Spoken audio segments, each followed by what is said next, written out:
guys, this is Liza and welcome back to a new video. So don't mind the hair. Obviously it has been bleached, it is being dyed tomorrow, but I needed to film this video today because I'm not gonna have a chance after it gets dyed tomorrow. So you're just gonna have to deal with my partially bleached hair. I mean, it's fully bleached, it's just my hair is stained pink on this side and it's stained blue down here. You know, some hair dyes stain the actual hair and you cannot actually bleach it out. Or use color remover. Doesn't work, especially blues. Blues are a bastard for it. Just wanted to mention that in case you're like, whoa, what the fuck happened? No, I'm not keeping it blonde. You will see in the next video. So today we'll be talking about some books by trans or non-binary authors that I need to read. So I have read very, very few books by trans or non-binary authors. I tend to not really pay attention to what the author is at all, male, female, where they're from.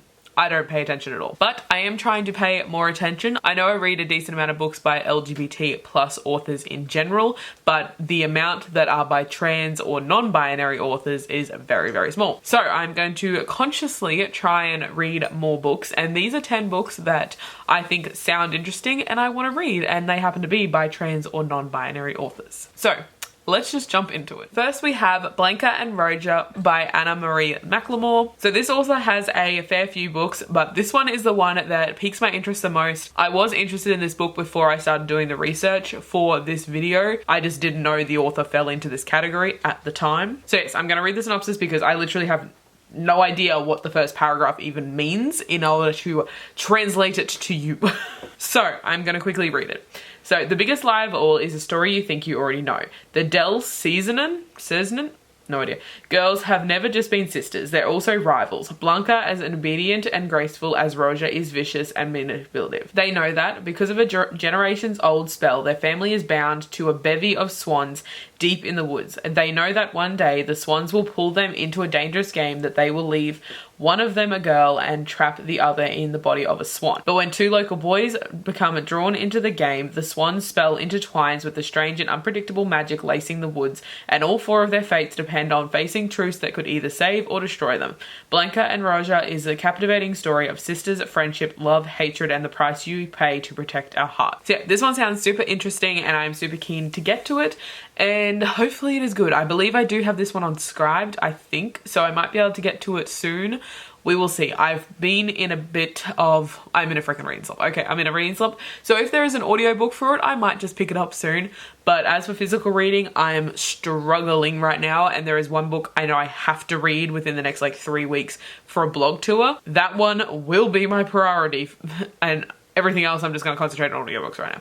So if there's an audiobook, I might pick this one up soon because I have actually been really interested in this one for a fair while. Next we have Cemetery Boys by Aidan Thomas. This one released 1st of September, so it is not that old. But I actually follow this author on Twitter and I was really curious about this book because I kept seeing it pop up. Obviously they were promoting it, but yeah, I kept seeing it popped up and I was really curious, and the synopsis sounds really interesting and it sounds like something up my alley. It's another YA fantasy, which majority of these are YA fantasy or YA sci-fi. So obviously up my alley. So Cemetery Boys follows Yadriel, I believe that's how you pronounce it, and he is from a very traditional Latinx family who is not accepting his gender. He becomes determined to prove himself, so decides to perform a ritual to summon a ghost to then set them free. But he ends up summoning the wrong ghost and gets stuck with the school's resident bad boy. This ghost wants to tie up some loose ends before he moves on, and Yadriel decides to help him so that way in the end they can both get what they want. So yeah, I love a good ghost story. This one sounds really good, so I'm super keen to read this. I'm hoping, if there is an audiobook available, possibly,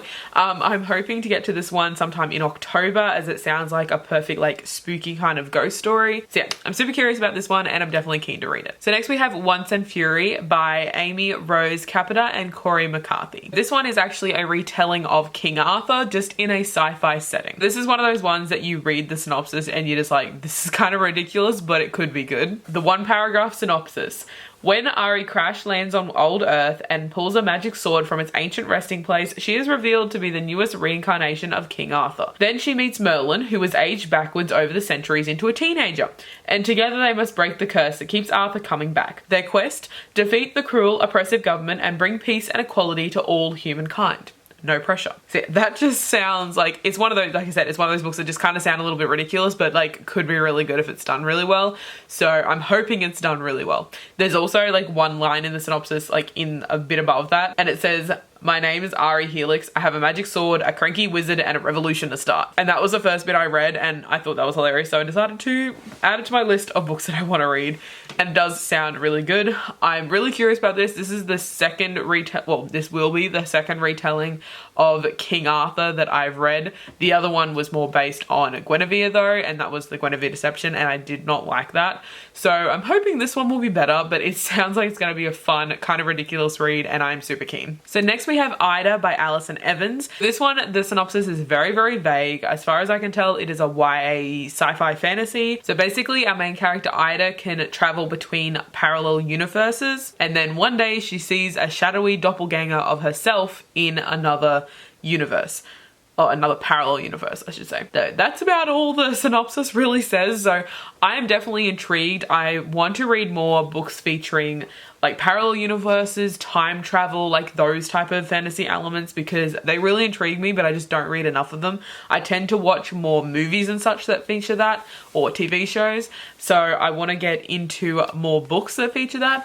And this one sounds really interesting. The cover is also really creepy. I'm interested. I'm curious to see what is actually going to go down in this one. Definitely very vague. So hopefully it is something I'm going to enjoy. It's a bit hard to tell because literally all I know is parallel universes. So next we have Not Your Sidekick by C.B. Lee. This one has been on my TBR for literally years, but I did not know that the author fit this particular category until doing the research for this video. So in this world, basically everyone has superpowers, but our main character does not. So she is in the process of trying to beef up her college application, and she finds the perfect internship, but it happens to be working for a supervillain. But there is a positive. She does get to work with her crush Abby, but she might have some secrets of her own. So yeah, this one sounds really interesting. I love the whole superpowers, supervillains aspect. It sounds like it's going to be a lot of fun, and there sounds like there's going to be lots of plot twists and turns as well. So I'm super keen for that.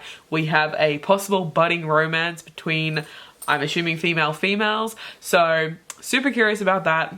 Love some good representation. I'm interested in this one, and hopefully I'll get to this soon. I did have it on Scribd ages ago, so I'm guessing it's still on there. I don't remember if it was the audiobook or the ebook though, but it might be one I pick up soon. We will see. Next we have An Unkindness of Ghosts by Rivers Solomon. This is a YA sci-fi, and it sounds really intriguing, but again, I literally have no idea how to sum this up. So I'm just going to quickly read the synopsis because this one just sounds so interesting, but yeah, I don't know how to tell you guys. So this one says, odd-mannered, obsessive, withdrawn, Asta has little to offer folks in the way of rebuttal when they call her ogre and freak. She's used to the names. She only wishes there was more truth to them. If she were truly a monster, as they accused, she'd be powerful enough to tear down the walls around her until nothing remained of her world, save for stories told around the cookfire.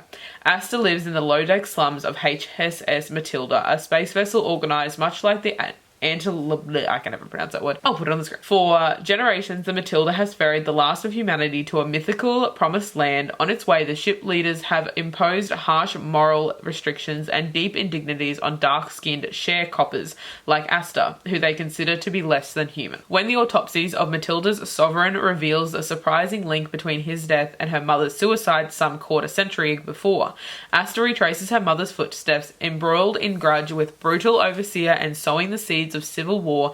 Asta learns there may be a way off the ship if she's willing to fight for it. Like I said, really intriguing, but very difficult to sum up. A character is on a ship and there's a murder and it linked to her mother. I don't know. That sounds a lot more boring than it actually sounds in the synopsis, which is why I read it out. So yeah, like I said, this one sounds super interesting and I'm super intrigued by this. Kind of like mysterious as well, and I love a good murder mystery, which this has a hint of that, I'm guessing. So I'm keen for this one, and I love when murder mystery is mixed with either like sci-fi or fantasy. That's like my favorite, so hopefully that is the case, but either way, I'm super keen to give it a go. Next we have The Good Luck Girls by Charlotte Nicole Davis. So this one follows 5 girls known as the Good Luck Girls. as per the title. So as children, they were branded with cursed markings and forced to live a life they would never choose for themselves. When one of them accidentally murders a man, they have to risk attempting to escape and the journey that follows that hopefully leads to freedom. So yeah, this one sounds super interesting. We also have some representation, as I'm assuming at least one of the main characters is person of color. Well, woman of color. I'm not sure all of them are, but I am assuming they are based on the fact that they are branded with cursed markings. I'm guessing that's because they have dark skin, and that's where the historical bit comes in, because we're dealing with like the historical racism when it surrounds that, like the slavery with the people of color. I'm assuming that's what this is hinting at, but yeah, either way, I'm super interested, and if it's about that, even better, but I will be giving it a go hopefully soon. So we have another one by Anna Marie McLemore, because this one sounds super interesting as well. This is a standalone called Dark and Deepest Red. So I'm thinking this one follows 2 time frames, that or the initial time frame is just like a backstory. I'm not sure, but it is mentioned in the synopsis. So I'm hoping it follows the 2 time frames because I tend to enjoy that a lot. But first off, we have summer 1518, which long time ago. So in summer 1518, a sickness affects the women in Strasbourg, forcing them to dance uncontrollably until they literally fall down dead. There is rumors of witchcraft going around, and they try and link it back to one person, Lavina, and her family. Then we have present day, where we follow Rosella, who finds herself a pair of red shoes that seal themselves to her feet